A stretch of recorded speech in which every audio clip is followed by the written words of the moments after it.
Coucou les amis, je suis ravie de vous retrouver. Je suis Audrey d'Énergie, énergologue énergéticienne et cartomancienne. Et nous allons voir un petit peu ce qui se présente à nous pour cette semaine, semaine de la rentrée. Et bonne rentrée à tous et à toutes. J'en profite du coup. Et alors ce qui est venu, c'est qu'il a l'air d'y avoir comme deux énergies intérieurement qui cherchent à se mettre au diapason, à s'harmoniser. Ça prend un peu de temps, c'est normal. Mais il y a une... Je sais pas si on dit syntonie. Un, un équilibre énergétique qui est en train de se passer. A priori. De ce que je ressens. Hein.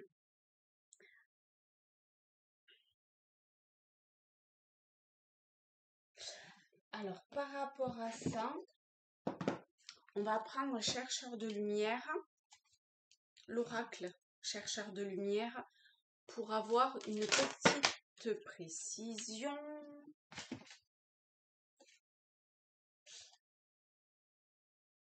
On a l'accueil et le désir de l'âme. Voilà. Donc, ça nous dit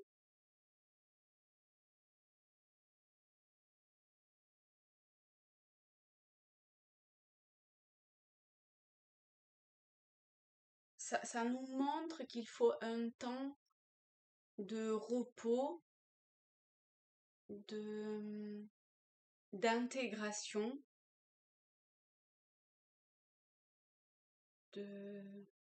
d'intériorité, d'introspection.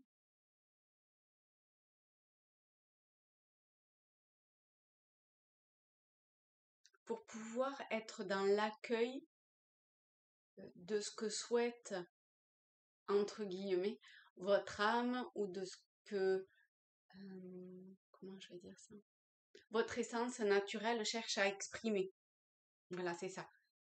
Pour être dans l'accueil de ce que de ce que votre essence naturelle, votre présence divine, votre énergie primordiale cherche à manifester, à exprimer. Et pour ça, ça demande d'être dans un état d'accueil. Alors du coup, je vais le lire parce que c'est quand même important. Alors, je suis prête à recevoir de l'assistance à tous les endroits de tous les endroits de l'univers. Je me prépare à accueillir de nouvelles possibilités de soutien personnel en devenant plus consciente de ma contribution dans ce monde et de la manière dont je participe à l'évolution de la conscience collective. Vous voyez cette syntonie-là, eh ben, elle est vraiment très présente. Alors, je sais pas... alors, attendez, excusez-moi. Du coup, ça me dit... Ouais, parce que je suis par terre aujourd'hui. ça me parle sur un livre que j'ai pris, je savais pas pourquoi, et bien voilà, maintenant je sais pourquoi. D'accord, et bien ça le dit maintenant. Alors, c'est Autobiographie d'un yogi. Et c'est magnifique. C'est de Yogananda.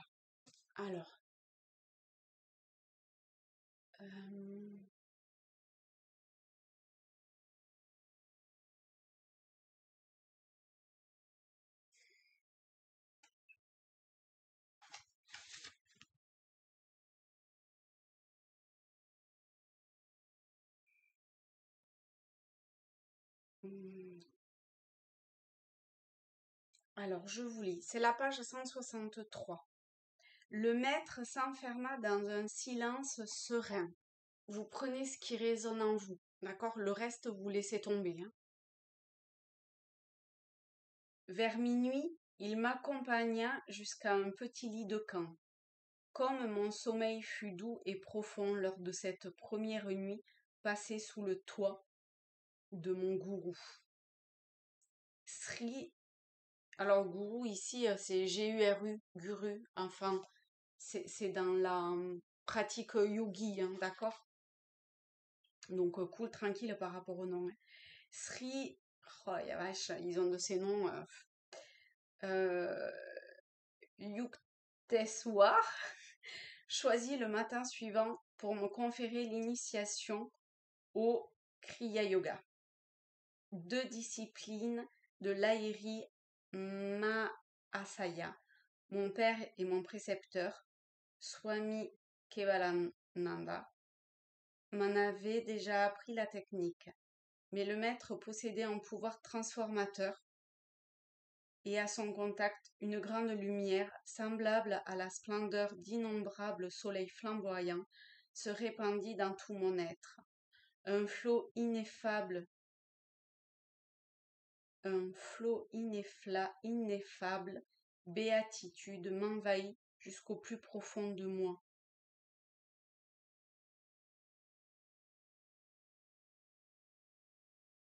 Moi, ce qui me parle par rapport à cet accueil, c'est le silence serein.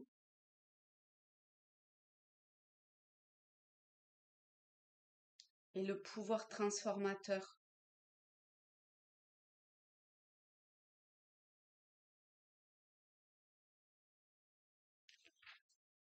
Vous verrez ce qui vous parle à vous. Vous essayez de voir dans les mots quelle est la vibration qui vient réveiller quelque chose à l'intérieur de vous. Et vraiment, ne restez pas en fait sur des trucs bizarres du texte. Allez dans ça vient réveiller quelque chose. Je sais pas quoi, je sais pas où vous savez, c'est très bien. Mais même si vous savez pas, ça fait rien. Mais ça vient nourrir une part qui a besoin d'être nourrie pour pouvoir évoluer et se transformer. Je reconnais ma force et ma brillance. De nouvelles façons d'exercer mon leadership s'expriment. Je sais que je suis à un croisement dans mon expérience de vie et je me sens prête à assumer mes choix. Je laisse ma confiance et ma foi s'amplifier. Je me tiens aux côtés de ceux qui sont en accord avec leur sagesse innée et ensemble, nous créons une conscience cohérente et bienveillante. C'est vraiment magnifique. Hein? Donc ici, ok, ça c'était un premier point. Maintenant,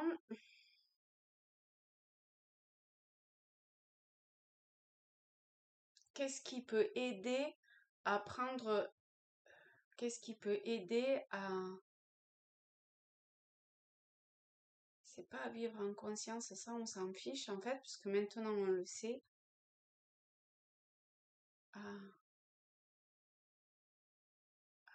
À ce que ça se cale au mieux intérieurement par rapport à ces énergies-là. Qu'est-ce qui peut aider ?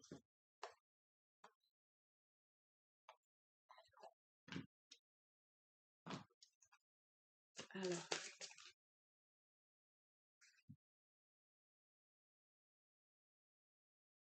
on a les poissons et la carte du masque. C'est aller vers les profondeurs de son être. Non, c'est aller dans... Ça peut passer par... C'est pas une obligation. Si, peut-être que certains, avec la foi, peuvent... qu'il y a certaines personnes, avec la foi, peut passer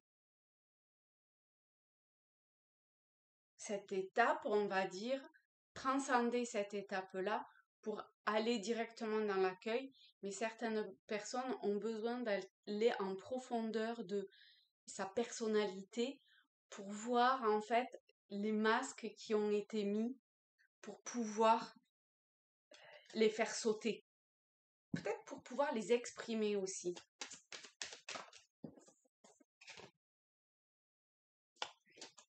Et on a l'anneau. Et pour pouvoir s'unir à soi-même. Mais pour ça, il y a des masques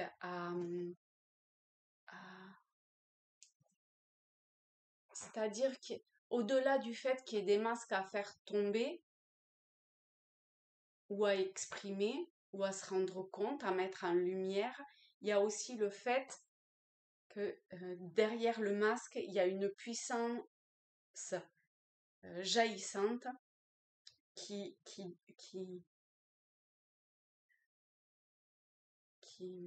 demande qu'à se révéler. Non, oh, il y en a carrément un petit peu trop.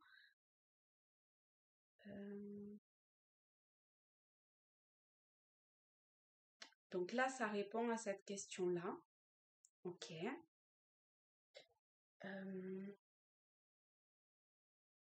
Est-ce qu'il y a autre chose? Il y a encore le livre qui appelle à un autre message. Cette fois-ci plutôt en haut. Oh, c'est une image.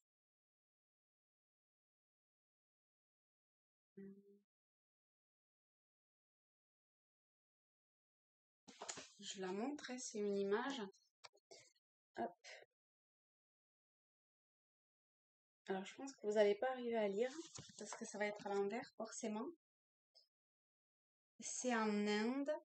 C'est le siège de la Yogoda. Oh la vache, c'est trop compliqué. C'est sur les rives du Gange, près de Calcutta. Dakshineswar. Bon, je sais pas trop qu'est-ce que c'est. Mais bon, vous allez voir si ça vous intéresse. Yogoda Math, M-A-T-H. Siège de la Yogoda Satsanga Society of India.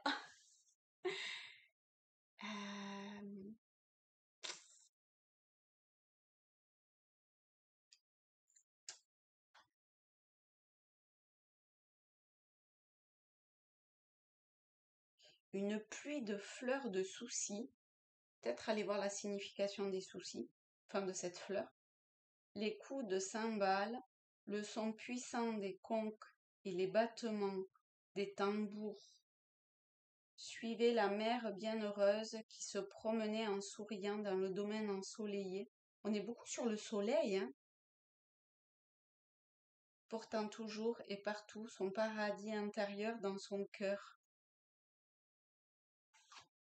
Je crois qu'il y a quelque chose par rapport à ça à comprendre et peut-être que cet équilibre intérieur qui est en train de se faire, cet accueil pour pouvoir accéder au désir de son âme, de son joyau intérieur, c'est aussi, et de faire tomber les masques ou son masque, c'est arriver à accéder à un espace de paix, de calme, de paradis intérieur dans son cœur. Mais le cœur ici, c'est pas le cœur physique.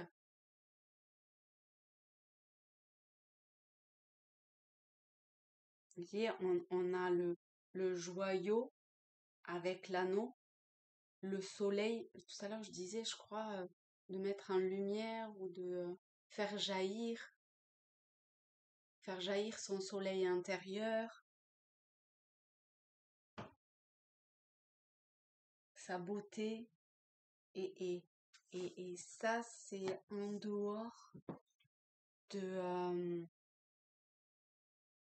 enfin, c'est pas en dehors, c'est dans ce que vous êtes, dans ce que vous vibrez, dans... oui, ok. Un petit de l'intuition. Je regarde le temps, ça a l'air d'aller. Les portes de l'intuition. Alors, on va avoir celle-ci. Et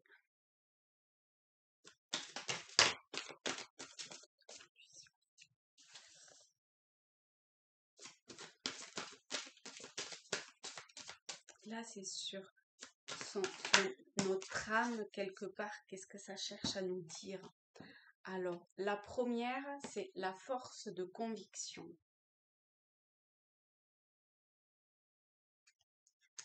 Il y a un passage comme ça dans Harry Potter qui est absolument magnifique. De la force de conviction par rapport au mal, entre guillemets, par rapport à affronter ces démons intérieurs quelque part. Et les masques, souvent, ils sont là pour... les masques ou les protections. C'est peut-être aussi en termes de protection. Votre foi, encore une fois, et votre force de conviction ont besoin de s'enraciner au plus profond de vous et tout devient possible. Et je me rappelle plus ce que j'avais dit pour la deuxième carte, mais vous devez vous en rappeler, je m'imagine. On a les mots. Et les mots disent, le succès va dépendre d'un état d'esprit positif et de l'emploi de certains mots que vous utilisez.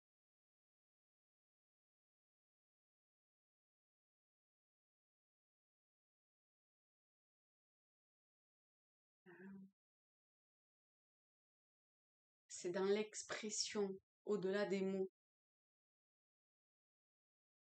Dans l'expression de votre être, probablement par rapport à cette force de conviction et cette foi. Il y a sûrement un équilibre aussi des chakras ou énergétiques dans l'alignement intérieur en fait.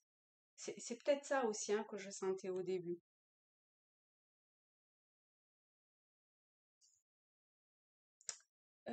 Est-ce que nous avons terminé?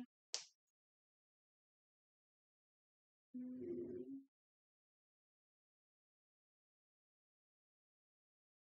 y a l'air d'avoir quelque chose d'un peu factuel.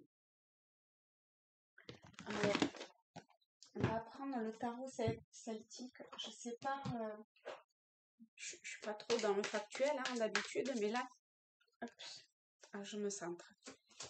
Qu'est-ce qu'il y a de factuel? Hop.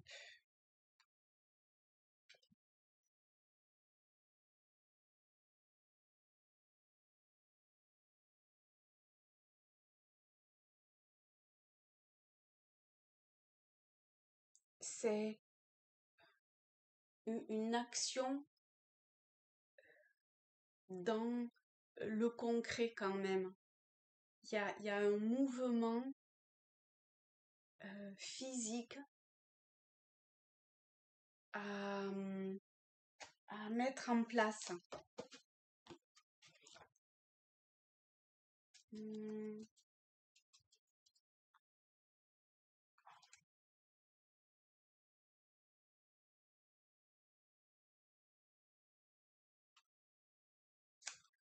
Hop, je vais y arriver.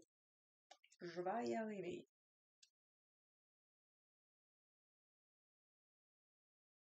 D'accord. Pourquoi je trouve pas les épées? C'est un truc de fou ça. Ah.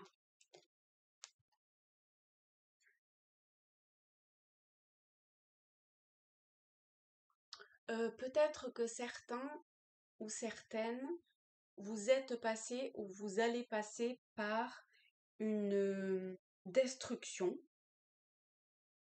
en tout cas, ça sera vécu comme tel. Le terme est peut-être un petit peu exagéré, mais ça permet d'avoir une idée relativement claire de ce que cet arcane veut dire. Et c'est une très bonne chose parce qu'elle va vous permettre quelque chose de nouveau. Quelque chose de nouveau et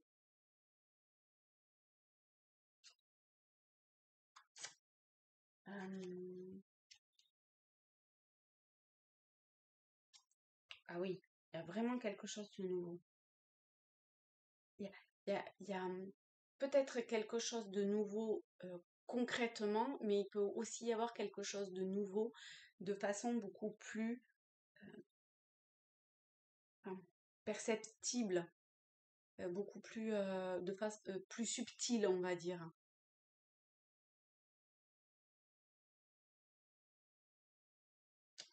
Et il y a une perception, il y a un changement de... Peut-être que vous allez vers un... C'est pas vraiment un nouveau départ, c'est plutôt une nouvelle avancée qui demande probablement de vous éloigner ou qui vous a demandé de vous éloigner de je sais pas quoi, c'est un tirage général, donc vous adaptez, d'accord? Euh,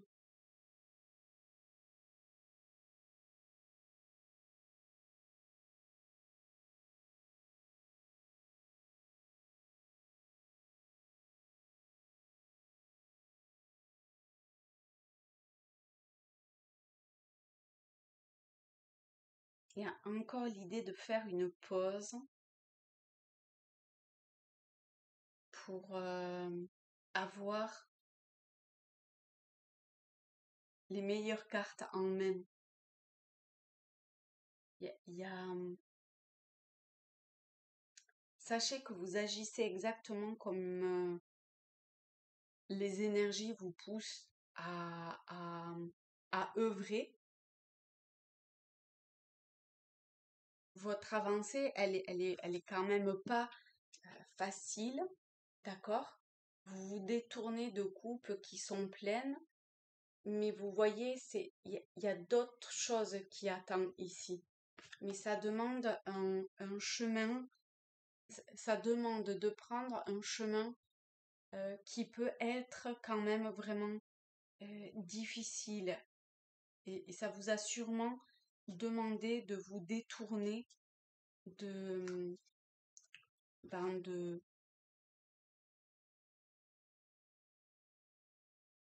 de coupes pleines. Hein, donc c'est pas...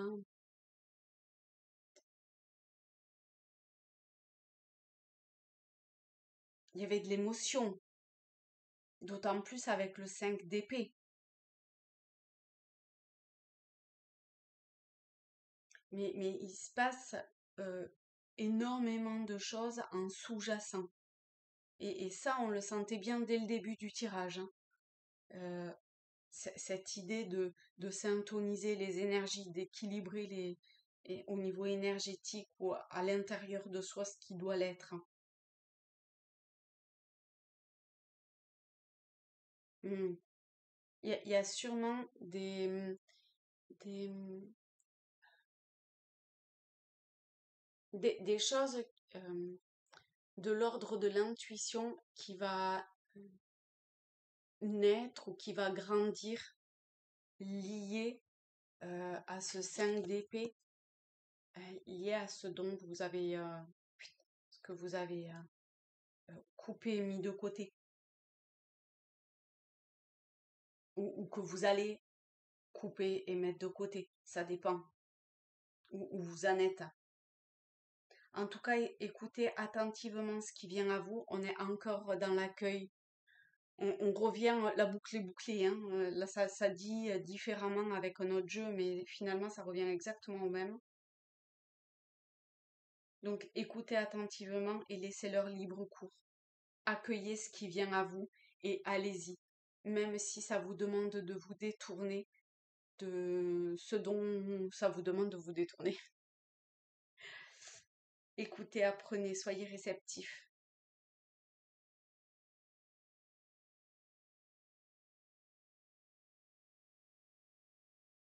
Il y a un renouveau.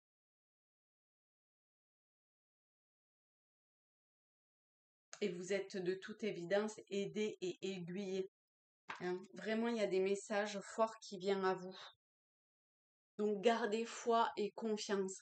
C'est magnifique. Même si c'est pas facile. Je vous fais de très très gros bisous à tous, à toutes. Encore une fois, une belle rentrée. Et puis, à très vite. Bisous les amis.